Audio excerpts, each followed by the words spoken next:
Tuesday, and we're talking about heartbreak.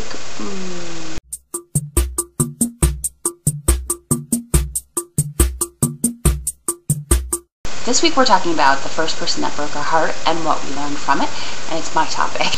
We're all kind of shaped by our relationships and who we choose to be with and how our heart gets broken, and all of that stuff really does play a part in, you know, your mental.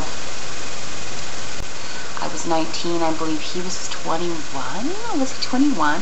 But he was my first real, like, boyfriend, I guess. I don't know that I would ever called him that. I probably would have called him that. I don't think he would have called himself that. He was somebody I met, and he went to school in Virginia, and I went to school in New York, and he and I talked on the computer. And by the way, back in the day, talking on the computer was through a DOS prompt and on ICQ, and if you don't know what it is, go Google it. We didn't have Google then.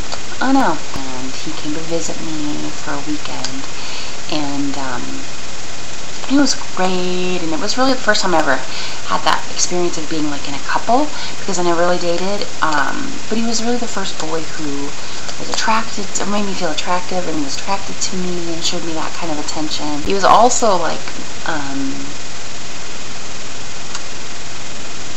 my first person. Oh, I don't know why this is embarrassing.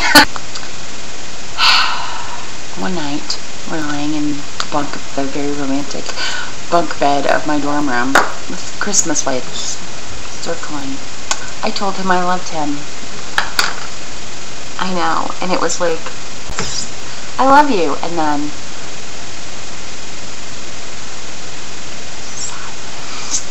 oh, that was the worst thing ever. It was kind of awkward. And then he went back to school. I didn't hear from him for months. I remember laying in bed at my parents' house. I just wanted to talk to him, and why doesn't he want to talk to me? Oh my God. And I remember crying so hard. I felt like there was a hole in my stomach, like just like a sucking sinkhole of despair. And then I got a letter from him, and then I wrote back, and then anyways, this is back when we actually sent real letters, because, you know, we didn't have a computer in the house. Turns out that he didn't want anything serious, and I freaked him out. But I just remembered that just gut-wrenching. Oh.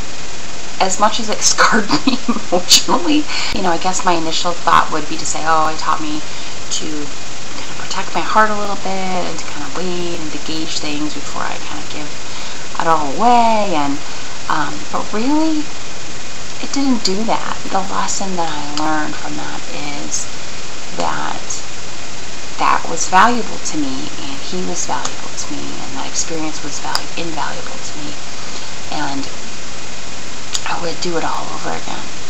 Granted, I would do it a little differently, and it taught me to kind of love with abandon and put it out there. And, you know, the thing is, if you put yourself out there and you see how you feel, and those feelings are not returned, it sucks. It sucks. But guess what?